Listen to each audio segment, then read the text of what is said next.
बात बहुत पुरानी है जब भारत के एक गांव में एक ब्राह्मण रहता था जिसका नाम था गरीबदास। वह सिर्फ नाम से ही नहीं बल्कि सचमुच में गरीब था। कई सालों पहले उसकी पत्नी की मौत हो चुकी थी। गरीबदास का एक ही बेटा था जिसका नाम था सत्यव्रत। अपने नाम के ही अनुरूप उसका बेटा भी हमेशा सच का साथ देने वाला था और बड़ा ही नेक दिल आदमी था। गरीबदास के पास गांव में ही अपना एक छोटा सा मकान था, मगर वह बहुत ही सख्त हालत में था। उस घर में ना तो कोई खिड़कियां थीं और ना ही नीचे का फर्श पक्का था। इसीलिए उन्हें बरसात के दिनों में खास तौर पर बड़ी ही परेशानियों का सामना करना पड़ता था। बस यूँ समझा जाए कि बारिश एक घंटा बरसे तो छत से पानी कई घंटों तक बरसता था। पंडित गरीबदास ज्योतिष विद्या की भी जानकारी रखता था, इसीलिए आसपास के गांवों के लोग उसके पास अपनी किस्मत का हालचाल, शुभ मुहूर्त और शादी ब्याह की कुंडलियां मिलवाने के लिए आया करते थे।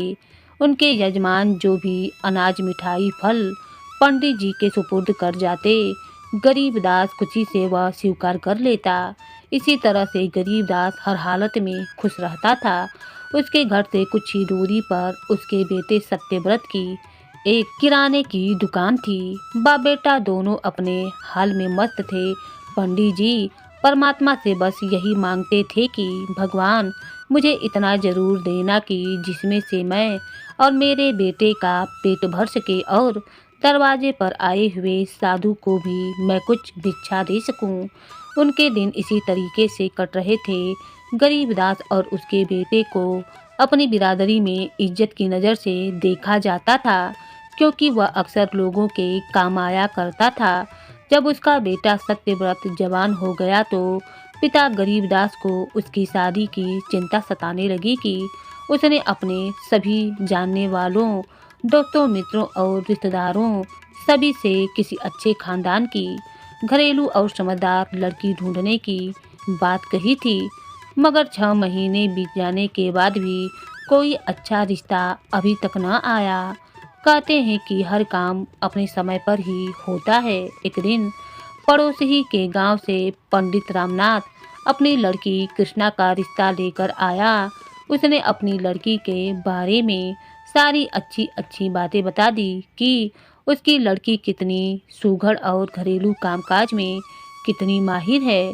जो भी बातें पंडित गरीबदास अपनी बहू में चाहता था वह उस खानदान और उस लड़की में मौजूद था। अब अंधे को क्या चाहिए था, 2 आंखें। गरीबदास के मन में आया कि अभी मैं हाँ कह दूं, मगर अपने और अपने घर के हालात के कारण वह अभी इस रिश्ते को मंजूरी नहीं दे सकता था। वैसे भी वह एक साफ दिल का और साफ नीयत का इंसान था। वह लड़की के बाप रामनाथ से कहने लगा, पंडित जी आप मेरे घर पर रिश्ता लेकर आए हैं, इसके लिए मैं आपका बहुत ही धन्यवाद करता हूँ, लेकिन मेरे घर की आर्थिक स्थिति बहुत ही खराब है, जिसकी वजह से मैं अपने लड़के की शादी का खर्चा उठा पाने में अभी असमर्थ हूँ। मैं आपके साथ बातचीत 1 साल के बाद करूँगा। रामनाथ ने जवाब दिया, श्रीमान जी आप तो बेवजह ही परेशान हो गए हैं। क्या मैं आपके हालात नहीं जानता? अगर मैं आपकी बातों को सच भी मान लूँ तो भी मैं आपको एक उपाय बता देता हूँ। हम शादी साल भर के बाद ही करवा देंगे और वह भी बिल्कुल सादगी से। परंतु आप जरा मेरा ख्याल भी तो कीजिए। मेरी 4 बेटियां हैं और कृष्णा उनमें से सबसे बड़ी है। मैं उसकी जिम्मेदारी पूरी कर दूं तो अपनी बाकी लड़कियों की तरफ भी मैं ध्यान दे सकूंगा। एक ब्राह्मण को दूसरे ब्राह्मण से इतनी हमदर्दी तो होनी ही चाहिए। गरीबदास के लिए रामनाथ की कही हुई यह बात किसी खुशखबरी से कम ना थी। उसने फौरन हाँ कर दी। मंगनी की रस्म के तौर पर 1 रुपया, जो कि उस जमाने में बहुत ही अहमियत रखता था, साथ में कुछ गुड़ देकर रिश्ता पक्का कर दिया गया। 1 साल के बाद शादी की तारीख भी पक्की कर ली गई। उन दिनों झट मंगनी और पट ब्याह का जमाना नहीं था। जब शादी को सिर्फ 4 महीने रह गए तो लड़के के बाप गरीबदास को यह एहसास हुआ कि उसकी आर्थिक स्थिति में अभी तक कोई खास बदलाव नहीं हुआ था, परंतु अब बिरादरी में नाक तो कटवानी नहीं थी, इसीलिए कहीं ना कहीं से धन का इंतजाम तो करना ही पड़ेगा। वह सोचने लगा, कम से कम शादी के लिए 1,000 तो जरूर लगेगा और इतनी बड़ी रकम कहीं आसमान से तो नहीं गिर पड़ेगी। इसीलिए उसने अपने दोस्तों और रिश्तेदारों के घर में जाने का फैसला किया। दोस्तों की पहचान तो तंगी और तकलीफ में ही होती है, लेकिन हर जगह से उसे टका सा जवाब मिलता रहा कि भाई अभी तो हमारे हालात भी ठीक नहीं हैं, तो हम तुम्हारी क्या मदद कर सकेंगे। मैं आपके लिए जान तो दे सकता हूँ, लेकिन मेरे पास इस समय देने के लिए रकम नहीं है। जब गरीबदास अपने सारे दोस्तों और रिश्तेदारों से निराश हो गया तो उसने साहूकार के घर के चक्कर काटना शुरू कर दिए। हर एक साहूकार ने बस यही जवाब दिया कि भाई हम तुम्हें रकम तो दे देंगे, मगर तुम्हारा घर गिरवी रखकर ही तुम्हें रकम देंगे, क्योंकि हमारे लिए तो पैसे की वापसी सबसे पहले पक्की होनी चाहिए। मगर गरीबदास को लगता था कि मकान गिरवी रखने से बिरादरी में उसकी इज्जत ना रहेगी। इधर शादी का दिन नज़दीक आता जा रहा था, जबकि इंतजाम अभी तक आधा भी न हुआ था। सत्यव्रत एक समझदार लड़का था और सभी ऊंच नीच को वह समझता था। उसकी रजामंदी लेकर गरीबदास अपने एक पुराने मित्र हरिश्चंद्र के पास गया, जो कि सोना गांव में रहता था। हालचाल पूछने के बाद गरीबदास ने अपने आने का कारण बताया। दोनों की एक दूसरे से काफ़ी पुरानी जान पहचान थी। हरिश्चंद्र को गरीबदास की ईमानदारी और उसकी शराफत पर पूरा भरोसा था, तो वह हंसकर कहने लगा, पंडित जी 1,000 तो बड़ी ही मामूली सी बात है। अगर आप 10,000 भी कहें तो मैं आपको मना नहीं करूँगा, परंतु इस रुपए की वापसी की कुछ जमानत तो होनी ही चाहिए। गरीबदास बेचारा सोच में पड़ गया और बोला, प्यारे दोस्त, मेरे पास कोई जमानत तो नहीं है, बस इतना ही कह सकता हूँ कि मेरा बेटा और मेरी होने वाली बहू जब तक आपकी पाई पाई ना चुका देंगे, उस वक्त तक वह एक शादीशुदा जोड़े की तरह नहीं रहेंगे, बल्कि एक ही घर में रहते हुए वह अलग अलग रहेंगे, एक दूसरे के पास नहीं आएंगे।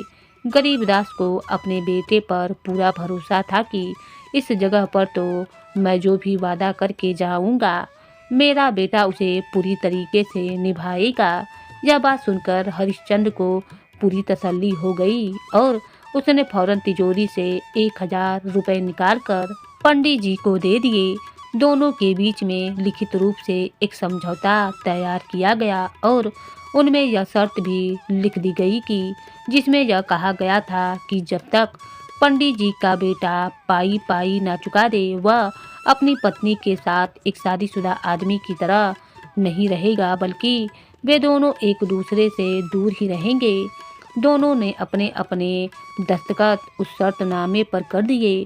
पंडित गरीबदास ने उस रकम से 1,000 उठा लिए थैली में डालकर। फिर वह हरिश्चंद्र से कहने लगा, मैं इतने रुपए अपने घर पर सुरक्षित नहीं रख सकता, क्योंकि चोरी का अंदेशा है, इसीलिए अभी सिर्फ आधी रकम यानी कि 500 रुपए लिए जा रहा हूँ। बाकी की रकम मेरी अमानत के तौर पर अभी तुम्हारे पास ही रहेगी। जब जरूरत होगी तो मैं फिर आकर ले जाऊंगा। गरीबदास यह कहकर अपने घर की तरफ चल दिया। बदकिस्मती से रास्ते में उसे सख्त पेट का दर्द होने लगा। घर पर पहुँचते पहुँचते उसकी हालत बहुत ही खराब हो गई। घर पहुंचकर उसने रुपयों को एक संदूक में रखा और ताला लगा दिया, मगर अपने बेटे सत्यव्रत को यह बताना भूल गया। अब गरीबदास की हालत पहले से भी बदतर होती जा रही थी। लड़के ने जल्दी से गांव के वैद्य को बुलाया। वैद्य ने इलाज में कोई कसर ना छोड़ी, मगर गरीबदास की तबीयत और भी ज़्यादा बिगड़ती चली गई। गरीबदास का अब समय पूरा हो चुका था।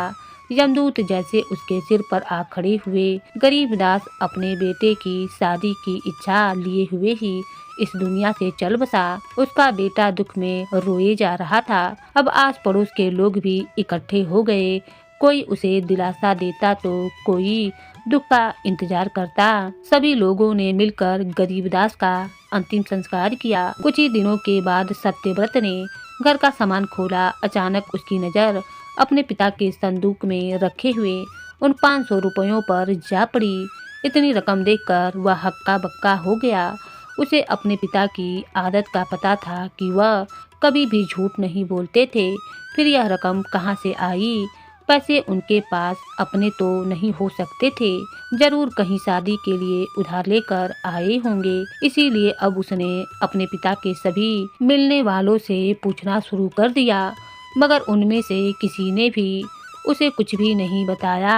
तो अचानक उसे सोना गांव के सेठ हरिश्चंद्र का ख्याल आया और फिर वह सोना गांव सेठ हरिश्चंद्र के पास जा पहुंचा। उसने हरिश्चंद्र के सामने अपने पिता की मौत का जिक्र किया और रकम के बारे में भी सवाल पूछा। तो सेठ हरिश्चंद्र को जब गरीबदास की मौत के बारे में पता चला तो उसे बड़ा ही दुख हुआ। उसने सत्यव्रत के सामने उसके पिता की कई अच्छाइयों के बारे में बतलाया और फिर कहने लगा, हाँ पंडित जी, कुछ दिनों पहले मुझसे 500 रुपये लेकर गए थे और अभी तक उनकी आधी रकम मेरे पास अमानत के रूप में पड़ी है, यानी कि 500 अभी भी मेरे पास पड़े हैं। तुम्हें जब भी जरूरत हो खुशी से आकर ले जाना। यह सुनकर लड़का कहने लगा, चाचा जी, मुझे आपके और अपने पिता के गहरे रिश्ते के बारे में पता है। मेरी शादी की तारीख भी मेरे पिता पक्की कर गए थे। मैंने शादी रोकने के लिए बहुत ही जोर डाला, मगर मेरे ससुर नहीं मानते हैं। आप मेहरबानी करके मुझे बाकी के 500 रुपये अभी दे दीजिए। साहूकार हरिश्चंद्र बहुत ही सयाना था। जब उसने देखा कि कर्ज लेने वाला तो अब इस दुनिया से चला गया है, इसीलिए कानूनन उसकी जिम्मेदारी तो खत्म हो गई है। उसने जल्दी जल्दी 500 निकाले और रकम के साथ वह कागज भी निकाल कर रख दिया, जिस पर सभी शर्तें लिखी हुई थीं। वह शर्तनामा सत्यव्रत के सामने उसने दस्तखत करने के लिए रख दिया था। सत्यव्रत ने जब वह समझौता पढ़ा, जिसमें वह शर्त लिखी हुई थी कि जब तक वह कर्ज वापस ना कर दे तब तक लड़का और लड़की दोनों शादीशुदा जीवन नहीं बिता सकते हैं, बल्कि अलग अलग रहेंगे। सत्यव्रत ने जब यह शर्त पढ़ी तो कहने लगा, चाचा जी, यह कैसी अजीब शर्त है। ऐसे तो मेरी जिंदगी लुट जाएगी। अगर मुझे अकेले ही जिंदगी बसर करनी थी तो फिर शादी करने का क्या फ़ायदा। इस तरह से तो मेरे लिए शादी करना या न करना एक ही बात है। इसीलिए मैं ना तो रकम दूंगा और ना ही इस समझौते पर दस्तखत करूंगा। सेठ हरिश्चंद्र सोचने लगा कि कहीं पहले दी गई रकम भी डूब ना जाए। इसीलिए वह सत्यव्रत को अपने पास बैठाकर चिकनी चुपड़ी बातें करने लगा और उसकी खुशामद करते हुए कहने लगा, बेटा, अगर तुम और रकम नहीं लेना चाहते हो तो कोई बात नहीं, बल्कि पहले दी हुई रकम भी किसी दिन वापस ले आना, ताकि मैं अपने खाते में जमा करके हिसाब बराबर कर दूं। सत्यव्रत वहां से उठकर चला गया और उसने अपने घर का रास्ता पकड़ा, मगर उस बेचारे की हालत बहुत ही खराब थी। वह सोचने लगा कि कहीं वह पहले की ही तरह अकेला ही न रह जाए। कहीं ऐसा न हो कि उम्र ज़्यादा हो जाने की वजह से कोई आदमी उससे अपनी बेटी की शादी ही ना करे और मेरे ससुराल वाले भी मेरे बारे में क्या सोचेंगे। इसीलिए जैसे तैसे करके शादी करने से पहले ही तय की गई तारीख पर कर लेनी चाहिए, परंतु इसके लिए पैसा कहाँ से आएगा। चलो एक बार फिर से सेठ हरिश्चंद्र की खुशामद करके देखता हूँ। रहा सवाल कर्ज वापस करने का तो मेहनत मशक्कत करके मैं पैसा वापस लौटा ही दूंगा। वह फिर से उल्टे पांव सीधा सेठ हरिश्चंद्र के पास जा पहुंचा। उनसे गुजारिश करने लगा, चाचा जी, अब इस दुनिया में आप ही मेरे बुजुर्ग हैं। आपके सामने मैं छोटे बच्चे की ही तरह हूँ, इसीलिए आपकी सलाह को मैं सबसे ज़्यादा ज़रूरी समझता हूँ। मेरी समझ में तो कुछ भी नहीं आ रहा है, अब आप ही मुझे रास्ता दिखलाइए। चालाक सेठ हरिश्चंद्र यह सुनकर कहने लगा, मेरे प्यारे बेटे, समझौते में लिखी हुई किसी भी शर्त पर शायद तुम्हें ऐतराज़ था। मैं तुम्हें साफ साफ बता दूं कि इस शर्त का मतलब सिर्फ इतना था कि तुम जल्दी से जल्दी मेरे कर्ज की वापसी की कोशिश करते रहोगे। इससे ज़्यादा तो उस शर्त का कोई और मतलब नहीं था। क्या तुम्हें यह लगता है कि मैं कर्ज वापस लेने के लिए कभी कोतवाल के पास भी जाऊंगा? तुम बेफिक्र होकर रकम ले जाओ और मौज करो, और जब भी आराम से वापस कर सको तब कर देना। और तुमने समझौते पर भी देखा होगा कि उसमें ब्याज का कोई जिक्र नहीं है। यह रकम तो मैंने पंडित जी को सिर्फ पुरानी दोस्ती के लिहाज पर ही दी थी। इसी तरह तसल्ली मिलने पर सत्यव्रत ने फौरन उस लिखित समझौते पर दस्तखत कर दिया। यानी अब उसने उस शर्त को मान लिया था कि जब तक वह कर्ज की रकम वापस नहीं करेगा तब तक वह अपनी पत्नी के साथ रहते हुए भी शादीशुदा जीवन नहीं बिताएगा और उससे दूर ही रहेगा। सत्यव्रत ने रकम अपनी जेब में डाली और वापस लौट आया। अब रकम उसके पास थी तो सत्यव्रत ने शादी की तैयारियां शुरू कर दी। घर का सामान खरीदा, मिठाइयाँ बनवाने के लिए हलवाई से कह दिया, कपड़े और जेवर तैयार कर लिए, सबको न्योता भेज दिया गया। लेकिन हर जगह उसने पैसे बचाने की पूरी कोशिश की। आखिरकार शादी की तय की गई तारीख पर बारात लड़की वालों के घर पहुंच गई। शादी की सभी रस्में पूरी की गईं और उसके बाद सत्यव्रत दुल्हन को डोली में लेकर अपने घर पहुंच गया। धीरे धीरे सभी रिश्तेदार अपने अपने घर को रवाना हो गए और अब घर में सत्यव्रत और उसकी पत्नी कृष्णा ही रह गई थी।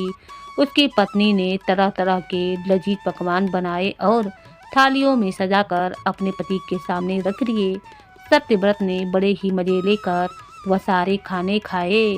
चटकारों की आवाज़ से ऐसा लगता था जैसे वह कई सदियों का भूखा हो, लेकिन साथ ही उसके चेहरे पर मायूसी और उदासी भी दिखाई दे रही थी।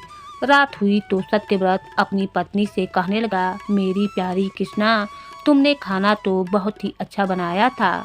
अब मुझे दुकान पर जाना होगा। रात को मैं वहीं पर सोऊंगा क्योंकि वहाँ पर अक्सर चोरी की वारदातें होती रहती हैं। इसीलिए दुकान की सुरक्षा बहुत ही ज़रूरी है और हमारे पास है ही क्या। तुम घर के अंदर कुंडी लगा लेना और आराम से सो जाना। मैं सवेरे ही घर पर लौट आऊँगा।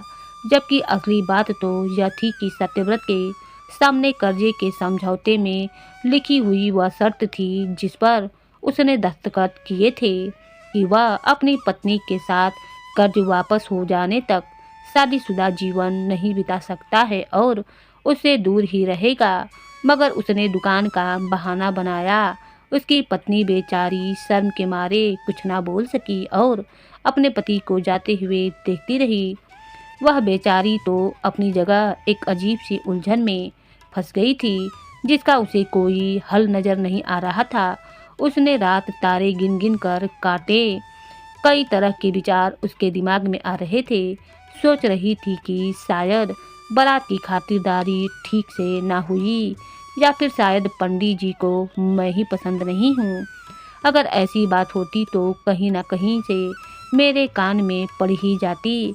आखिर क्या चीज़ मेरे पति को पसंद नहीं आई जो पहली ही रात को वह मुझे छोड़कर चले गए और कहकर गए हैं कि मैं दुकान की हिफाजत के लिए जा रहा हूँ।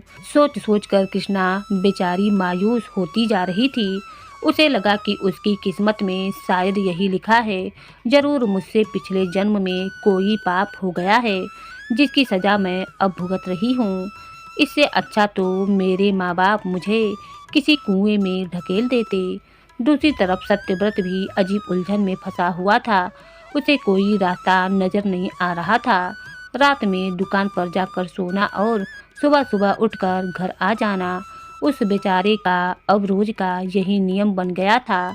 उसकी पत्नी कृष्णा को जितना भी समय मिलता वह घर की सफाई, चीज़ों की ठीक से सजाने, अपने पति के लिए खाना बनाने, इन्हीं सभी कामों में लगा देती थी। पूरे घर को उसने शीशे की तरह चमका दिया था। सत्यव्रत यह सब देखकर बहुत ही खुश था, मगर उसकी पत्नी कृष्णा अपने पति के इस बर्ताव से बहुत ही परेशान सी रहने लगी थी। उसके दिमाग में हर वक्त एक ही सवाल छाया रहता कि आज तो मैं अपने पति से जरूर पूछूंगी कि आखिरकार इस बेरुखी की क्या वजह है, मगर शर्म के मारे वह कुछ पूछ भी ना पाती थी। आखिर एक दिन उसके सब्र का बांध टूट ही गया। उसने अपना दिल कड़ा किया, लाज शर्म को एक तरफ रखा। जब उसका पति दुकान पर जाने को तैयार हुआ तो कृष्णा ने उसका हाथ पकड़ लिया। सत्यव्रत ने आज सुबह ही यह भांप लिया था कि उसकी पत्नी के तेवर कुछ बदले हुए हैं। कोई कोई तूफान जरूर आने वाला है। वह बेचारा भी क्या कर सकता था। वह चुपचाप खड़ा हो गया और आने वाले तूफान का इंतजार करने लगा। उसकी पत्नी ने अपनी शिकायतें कुछ इस तरह से शुरू की। मेरे पति परमेश्वर, आप शादी करके मुझे अपने घर में लाए हैं, कहीं से उठाकर तो नहीं लाए। आखिर मेरा भी आपके ऊपर कुछ हक है। आपने तो मुझे कैदी बनाकर इस जेल में डाल रखा है। कैदियों के साथ भी मुझसे अच्छा ही बर्ताव होता होगा। उन्हें कम से कम सुधरने का मौका तो दिया जाता है। पहले आप यह बतलाइए कि मुझ में ऐसी क्या कमी है जो आप मुझसे दूर भागते हैं, ताकि मैं उस कमी को दूर कर सकूं। शादी के समय तो आपने वादा किया था कि आप मुझे हर तरह से खुश रखेंगे। मैं तो अपना फर्ज पूरी तरीके से निभा रही हूँ। क्या इसी को शादी कहते हैं? मेरी हालत तो उस आदमी की तरह है जो नदी के किनारे पर रहकर भी प्यासा रह जाता है। अगर आप किसी वजह से मुझे अपने घर में नहीं रखना चाहते हैं तो कोई बात नहीं, मगर इस तरह से तड़पा तड़पा कर मेरी जान तो मत लीजिए। अगर इसी तरह से चलता रहा तो मैं आत्महत्या कर लूँगी। अब आप दुकान से वापस आओगे तो मुझे मरा हुआ पाओगे और फिर कोई भी शरीफ आदमी तुम्हें अपनी लड़की नहीं देगा। सारी उम्र तुम दूसरी शादी नहीं कर पाओगे। यही कहते हुए उसकी आंखों से आंसू बहने लगे। रोना तो औरतों का आखिरी हथियार होता है। बेचारा सत्यव्रत चुपचाप यह सब कुछ सुनता रहा, क्योंकि वह जानता था कि उसकी पत्नी की बातों में सच्चाई है। उसका दिल पसीज गया। सोचने लगा कि कहीं उसकी पत्नी सचमुच आत्महत्या न कर ले तो फिर उल्टा लेने के देने पड़ जाएंगे। इसीलिए आज तक जो राज मैंने अपने दिल में छुपा कर रखा था वह इसे बता देना चाहिए। वह अपनी पत्नी को अपने पास बैठाकर उसे समझाते हुए कहने लगा, मेरी प्यारी कृष्णा, तुमने जो कुछ भी कहा वह बिल्कुल सच है। तुमने इस घर को संभालने में और मेरी सेवा करने में कोई कसर न छोड़ी। इस बात के लिए मैं हमेशा तुम्हारा शुक्रगुजार रहूँगा और मैंने तुम्हारे साथ जो भी बर्ताव किया उसके लिए मैं शर्मिंदा भी हूँ। आज तुमने मेरी आंखें खोल दी, परंतु यही बातें अगर तुम शादी के तुरंत बाद ही थोड़े नरमी लिहाजे में मुझसे कह देती तो ज़्यादा अच्छा होता। खैर, आज मैं तुम्हें अपना एक भेद बताना चाहता हूँ। बात असल में यह है कि मेरे पिता ने हमारी शादी का खर्चा उठाने के लिए कहीं से 1000 रुपयों का कर्ज लिया था। साहूकार ने समझौते की जो शर्तें लिखी थीं उनमें से एक शर्त यह भी थी कि जब तक पूरा कर्जा उतर नहीं जाएगा तब तक हम दोनों एक दूसरे से दूर रहेंगे और शादीशुदा जीवन नहीं बिता सकेंगे, यानी हम पति पत्नी की तरह नहीं रह सकेंगे। मेरे पिता मेरे लिए कर्ज छोड़ कर गए हैं, मगर कर्ज लेते वक्त उन्हें क्या मालूम था कि अचानक उनकी मौत हो जाएगी। अगर उनकी मौत ना हुई होती तो आज तक यह कर्ज कब का अदा हो चुका होता। मैंने पूरी कहानी तुम्हें बता दी। अब तुम ही बतलाओ कि अगर मैंने अपने पिता के वचन की लाज और अपने नाम की लाज रखने के लिए दुकान पर जाकर सोने का बहाना किया तो मैंने कौन सा अपराध किया है। मेरा दिल भी दूसरे आदमियों की तरह ही है। मैं भी एक शादीशुदा जीवन बिताना चाहता हूँ। उसकी यह सब बातें सुनकर कृष्णा सन्न हो गई। उसका सख्त लहजा अचानक नरमी में बदल गया। वह लगी हाथ पांव जोड़ने और माफ़ी मांगने। अपने पति से कहने लगी, आप इसी तरह से अपनी दुकान पर जाइए। भगवान हमारी मुसीबतें जरूर दूर करेंगे। इसका कोई ना कोई हल जरूर निकल आएगा। आप भी जरा कोई हल सोचिए और मैं भी सोचूंगी। कोई ना कोई रास्ता जरूर निकल कर आएगा। कृष्णा ने अपने दुपट्टे से अपने पति के आंसू पोंछे। सत्यव्रत आंखें बंद किए हुए सब कुछ सुन रहा था। बड़े ही दुखी मन से वह अपनी दुकान पर चला गया। अगले दिन सुबह जब सत्यव्रत अपने घर आया तो उसने कर्ज वापस करने की कई तरकीबें नहीं सोची थी, मगर उसकी पत्नी कृष्णा ज़्यादा ही होशियार और समझदार थी। उसने एक योजना बना ली। वह अपने पति से कहने लगी, आप मेरी बात ध्यान से सुनिए। आप सेठ हरिश्चंद्र के पास एक बार फिर से जाइए और उनसे 1000 रुपयों का कर्ज और ले आइए। उन्हें यह कह देना कि हम एक अच्छा व्यापार शुरू करेंगे और जल्दी ही उनका सारा कर्जा चुका देंगे और इस काम के लिए हमें उनकी मेहरबानी और उनकी सहायता ही चाहिए। और हाँ, मैं और एक बात और कहना चाहती हूँ कि मेरी योजना उतनी आसान भी नहीं है। अगर हम सही तरीके से चले तो उसके पूरे होने में भी कोई मुश्किल नहीं आवेगी, क्योंकि अब हम दोनों की किस्मत मिलकर काम करेगी। हमारा पति पत्नी का रिश्ता अब दोस्ती का रिश्ता बन चुका है। दुनिया में कोई भी ऐसी मुश्किल नहीं है जिसका हल ना निकाला जा सके। बाकी की बातें मैं आपको रकम लेकर आने पर ही बतलाऊंगी। सत्यव्रत को अपनी पत्नी पर अब पूरा विश्वास हो चुका था। वह समझता था कि उसकी पत्नी उससे भी कहीं ज्यादा समझदार और होशियार है और अगले ही दिन वह सेठ हरिश्चंद्र के पास जा पहुंचा और उन्हें अपनी सारी घरेलू बातें कह सुनाई जो उसकी पत्नी ने समझाई थी। सेठ ने जब यह देखा कि लड़का अपने वादे का कितना पक्का है और कर्ज उतारने के लिए सचमुच बहुत ही जहोजिद कर रहा है, तो सेठ ने उसे 1000 कर्ज के रूप में और रुपए दे दिए और उससे पुराने समझौते पर फिर से दस्तखत करवा लिए।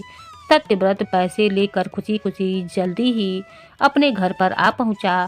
उसने रुपयों की थैली अपनी पत्नी को दे दी और फिर आगे की योजना पूछने लगा। कृष्णा ने कहा, मेरे प्यारे पति, अब जरा ध्यान से सुनो। आज से आपका नाम बड़े भैया और मेरा नाम छोटा भैया होगा। हम एक दूसरे को इन्हीं नामों से बुलाया करेंगे। बाहर की दुनिया की नज़रों में अब हम दोनों भाई भाई होंगे। अब आप जाइए और अच्छी नस्ल के 2 घोड़े खरीद कर लाइए और उन घोड़ों का साजो सामान भी बहुत ही अच्छी किस्म का होना चाहिए, जैसे राजकुमारों का होता है। 2 मर्दाना पोशाक बनवाइए। घोड़े के लिए महीने भर की अच्छी खुराक खरीदिए, जिनमें 1 टिन देसी घी का भी होना चाहिए। बस आप चुस्ती से इस काम में लग जाइए, परंतु सारे खर्चे बहुत ही किफ़ायती से कीजिएगा। जो रकम बच जाए वह मुझे वापस लौटा दीजिएगा। सत्यव्रत अपने एक पुराने जानकार मित्र के पास पहुंचा, जो बल्लभगढ़ के राजा के अस्तबल में घोड़ों की देखभाल करता था। उसकी मदद से उसने घोड़े और साजो सामान खरीद लिया। अब सत्यव्रत और कृष्णा ने मिलकर घोड़ों की सेवा शुरू कर दी। घोड़ों की खुराक में घी भी मिलाया जाता था। दोनों ने 2-2 घंटे सुबह शाम घुड़सवारी का अभ्यास भी करना शुरू कर दिया। घोड़े उन दोनों से बड़े ही घुल मिल गए थे। अब वह अपने को बहुत ही अच्छी तरीके से पहचानने लगे थे। बड़ा भैया और छोटा भैया भी बहुत ही माहिर घुड़सवार बन चुके थे। और फिर एक दिन कृष्णा कहने लगी, कल हम दोनों अपने सफ़र पर रवाना होंगे। मुझे पूरी उम्मीद है कि यह सफ़र हमारी सभी मुश्किलों को आसान कर देगा। बस यूँ समझ लीजिए कि अब हमारी ज़िंदगी बदलने वाली है। अगली सुबह बड़ा भैया और छोटा भैया दोनों ने पुरुषों के कपड़े पहने और घोड़ों पर बैठकर भगवान का नाम लेकर सफ़र के लिए रवाना हो गए। उनके सफ़र का कोई रास्ता तय नहीं था, ना ही उनकी कोई मंजिल पहले से पक्की थी। घोड़े ने जिधर का मुंह किया वह उधर की तरफ निकल पड़े। घोड़े अपने मालिकों के इशारे को खूब समझते थे। थोड़ी ही देर में घोड़ों ने काफ़ी फासला तय कर लिया और फिर एक चौड़ी सड़क पर जा पहुँचे। किस्मत की बात है कि सड़क के सामने से उस रियासत के राजा की सवारी जा रही थी। सिपाहियों का एक बहुत बड़ा दस्ता उनके साथ चल रहा था। राजा शिकार खेलने के लिए जंगल की तरफ जा रहा था। राजा ने जब यह देखा कि दो बहुत ही खूबसूरत नौजवान दो शानदार घोड़ों पर सवार होकर वहां से जा रहे हैं और घोड़े बहुत ही ऊंची नस्ल के हैं, जिनका सीना शेर जैसा है और कमर चीते जैसी है, राजा का मन ललचा गया कि ऐसे घोड़े और ऐसे घुड़सवार तो उनके दस्ते में होने चाहिए। उसने फौरन अपने मंत्री को बुलाया और कहा कि जाओ, अभी जाकर उन दोनों घुड़सवारों से सारा हालचाल पता करो कि वह कहाँ से आए हैं, कौन है और किधर को जा रहे हैं। मंत्री उन दोनों के पास पहुंचा, अपना परिचय दिया और फिर पूछने लगा कि आप लोग कौन हैं, यहाँ पर आने का आपका क्या मकसद है। बड़ा भैया कहने लगा, महाराज, हमारी तरफ से राजा साहब को आप हमारा सलाम कहिए। हम दोनों बहुत बड़े जौहरी सेठ पन्ना लाल के पास काम करते हैं। हमारा काम हीरे जवाहरातों को एक जगह से दूसरी जगह पर ले जाना है। मंत्री ने राजा को सारी बात बताई तो राजा ने मंत्री को एक बार फिर से दोबारा उन दोनों के पास भेजा कि उनसे पूछो इनमें से एक एक की महीने की तनख्वाह कितनी है। मंत्री ने उन दोनों से पूछा तो छोटा भैया बोला, महाराज, हम दोनों में से एक एक की महीने की तनख्वाह 1000 महीने से कम नहीं है और इस तरह से तकरीबन हम दोनों 2000 बना लेते हैं और हमारा अच्छा गुजारा हो जाता है। राजा के कानों तक भी यह खबर जा पहुंची। वह दोनों घोड़े और घुड़सवार अब राजा की नजरों को भा चुके थे। राजा ने हुक्म दिया, मंत्री, अभी जाकर उन दोनों घुड़सवारों को 1000 महीने की तनख्वाह पर पक्का करके हमारे पास ले आओ। उनमें से एक आदमी हमारे हाथी के दाईं तरफ और दूसरा हाथी के बाईं तरफ इसी तरह अपने अपने घोड़े पर सवार होकर हमारी सवारी के साथ चलेंगे। इससे हमारी सवारी की शान और भी शौकत ज़्यादा बढ़ जाएगी। राजाओं के लिए भला यह सब छोटे मोटे खर्चे थे, उन्हें तो बस अपनी शान शौकत दिखानी होती है। मंत्री जाकर उन दोनों को ले आया। दोनों ने सिर झुकाकर राजा को सलाम किया। राजा ने उन्हें अपने राज कर्मचारियों में शामिल कर लिया। तब छोटा भैया बड़े भैया को इशारे से कहने लगा, देखा साहब, आखिर ईश्वर ने हमारी सुन ली। जो आदमी हिम्मत करता है तो ईश्वर भी उसी का साथ देता है। उस दिन से जो भी काम उनके जिम्मे लगाया जाता, वे दोनों बड़ी ही मेहनत और लगन से करते। वह अपने काम को ईश्वर की भक्ति का दर्जा देते थे। समय तेजी से गुजरता गया। बड़ा भैया और छोटा भैया अपनी दिलचस्प बातों से धीरे धीरे महाराज की नज़रों में खूब बढ़ चढ़ गए। उनका नाम अब महाराज के खास आदमियों में शामिल हो चुका था। महाराज को उन पर पूरा विश्वास था। अब बरसात का मौसम आया तो राजा ने अपने मंत्री को हुक्म दिया, इस बार हम बरसात का मौसम शाही बगीचे के नज़दीक गुजारना चाहते हैं, इसीलिए शाही खेमे वहीं पर वक्त रहते ही लगवा दिए जाएं। खेमे के बाहर रोज रात को 9 से 12 बजे तक बड़े भैया पहरा देंगे और फिर उसके बाद रात 12 बजे से लेकर सुबह 4 बजे तक छोटे भैया पहरेदारी करेंगे। आदेश का पालन किया गया। राजा साहब अपने पूरे परिवार के साथ उस खेमे में जा पहुँचे। एक दिन रात 12 बजे जब बड़ा भैया अपनी पहरेदारी का काम खत्म करके घर वापस पहुंचा तो उसने छोटे भैया को पहरा देने के लिए भेज दिया। छोटा भैया पहरे पर जा पहुंचा।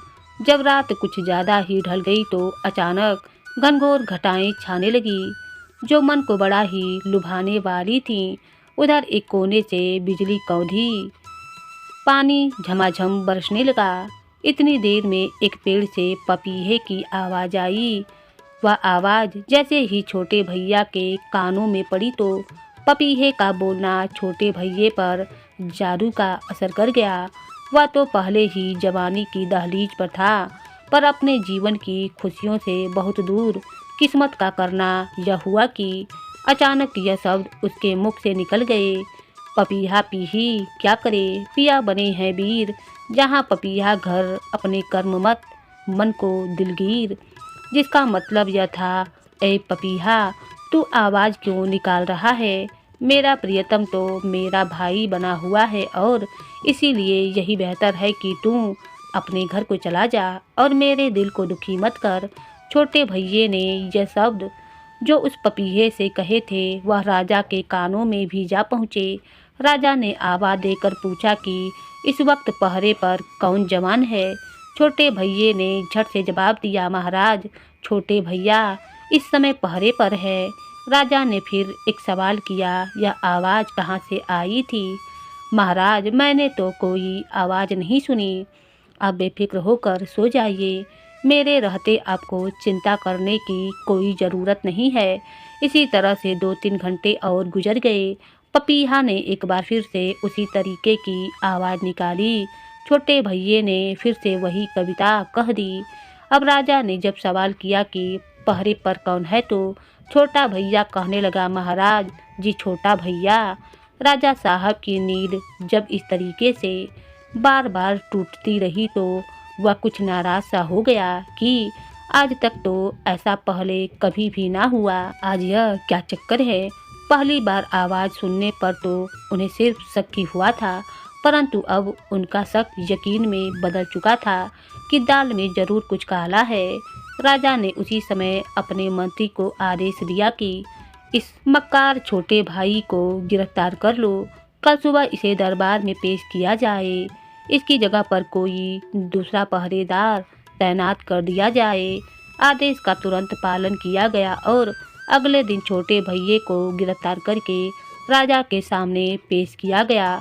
असल में राजा को छोटे भैये की आवाज़ पर पहले से ही कुछ संदेह हो चुका था, यानी उसे शंका हो चुकी थी कि यह मर्द नहीं बल्कि औरत है।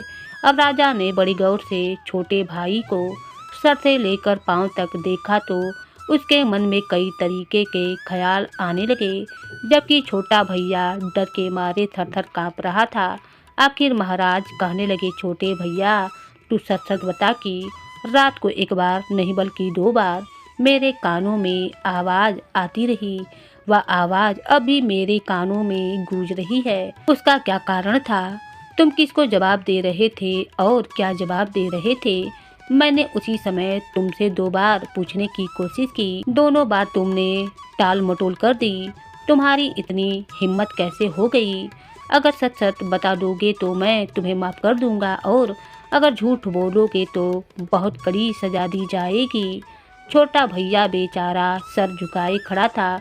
बड़ी ही नरमी से कहने लगा, महाराज आप और आपका राज हमेशा सलामत रहे। मैं सारा भेद आपके सामने खोल देना चाहता हूँ, मगर उसके लिए मैं आपसे अकेले में बात करना चाहता हूँ। कृपया मेरी प्रार्थना स्वीकार करें। राजा ने मंत्री को आदेश दिया कि उन्हें अकेला छोड़ दिया जाए। जब सभी लोग वहाँ से चले गए तो छोटे भैये ने कहा, महाराज मैं एक नौजवान नहीं बल्कि एक औरत हूँ। मेरा नाम कृष्णा है और मेरे साथी का नाम सत्यव्रत है। हम दोनों भाई भाई नहीं बल्कि पति पत्नी हैं। बात असल में यह है कि 1 साल पहले जब हम दोनों की मंगनी हुई थी तब शादी की तारीख नज़दीक आ गई तो मेरे ससुर ने 1000 रुपये कर्ज के रूप में लिए थे, क्योंकि उनके पास पैसों की बहुत तंगी थी। साहूकार उनका पुराना दोस्त था, इसीलिए उसने ब्याज तो नहीं लिया मगर समझौते में यह शर्त लिख दी जो आज तक किसी ने ना सुनी होगी, और वह शर्त यह थी कि जब तक कर्ज की रकम वापस नहीं की जाती उस वक्त तक गरीबदास का बेटा सत्यव्रत और उसकी बहू कृष्णा शादीशुदा जीवन नहीं बिता सकते हैं। वे दोनों एक दूसरे से दूर ही रहेंगे।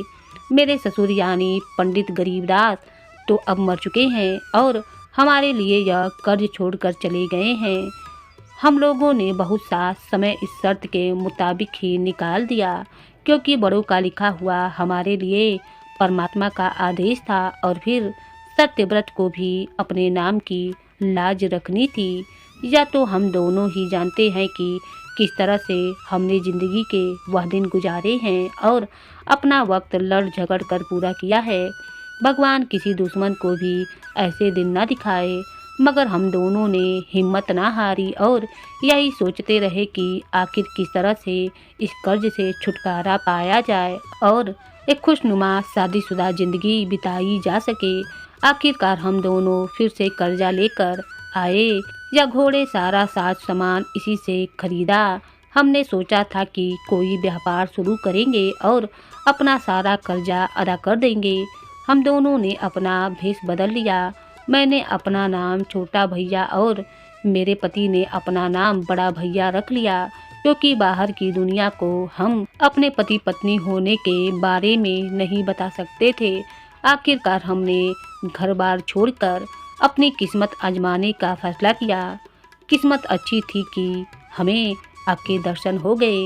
राजा को तो लोग भगवान का रूप कहते हैं, वह तो अपनी प्रजा का अन्नदाता होता है और आपने मेहरबानी करके हमें अपने कर्मचारियों में शामिल कर लिया, वरना हम दोनों दर दर की ठोकरें खाते।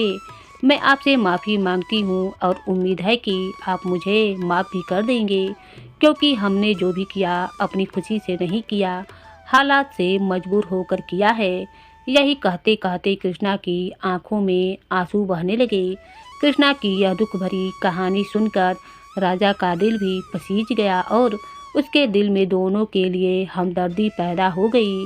राजा को यह विश्वास हो गया था कि वे दोनों बहुत ही ईमानदार और अपने वादे के पक्के हैं। राजा ने बड़े भैया को अलग से बुलाकर उससे पूछताछ की।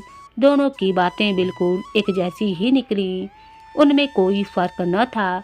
इसीलिए अब राजा को उन दोनों पर पक्का यकीन हो गया था।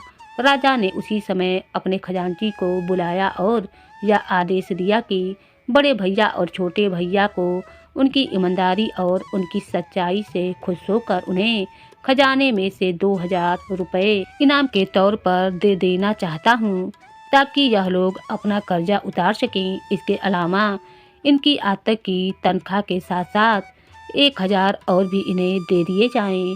यह सुनते ही सत्यव्रत और कृष्णा दोनों राजा के पैरों में गिर पड़े और उनका धन्यवाद करने लगे। उन दोनों की आंखों से खुशी के आंसू छलक रहे थे। सभी दरबारी उन दोनों की ईमानदारी और राजा की दरिया दिली को देखकर वाह वाह कर रहे थे। सत्यव्रत और उसकी पत्नी कृष्णा खुशी खुशी अपने घर वापस पहुंच गए। अगले दिन वह सुबह के वक्त सोना गांव में पहुंचे। उन्होंने साहूकार सेठ हरिश्चंद्र को उसके कर्जे की रकम वापस लौटा दी और वह समझौता लेकर उसके टुकड़े टुकड़े कर दिए। साहूकार भी खुश था कि उसका कर्ज अब वापस मिल चुका था। उसके बाद सत्यव्रत और कृष्णा एक खुशनुमा जिंदगी बिताने लगे। 1 साल के बाद उनके यहाँ पर एक पुत्र ने जन्म लिया। उन दोनों ने मिलकर अपनी दुकान और अपने व्यापार को और भी बड़ा कर लिया। सभी रिश्तेदार और आस पड़ोस के लोग उनकी हिम्मत और सच्चाई की तारीफ करते नहीं थकते थे। लोग उनकी बड़ी ही बड़ाइयाँ करते थे। तो दोस्तों, मुझे पूरी उम्मीद है कि यह रोचक और दिलचस्प कहानी आपको बहुत ही अच्छी लगी होगी। इसलिए ज़्यादा से ज़्यादा शेयर करें, कमेंट करें और हाँ, यदि आप मेरे चैनल पर नए हैं तो सब्सक्राइब भी करें। धन्यवाद।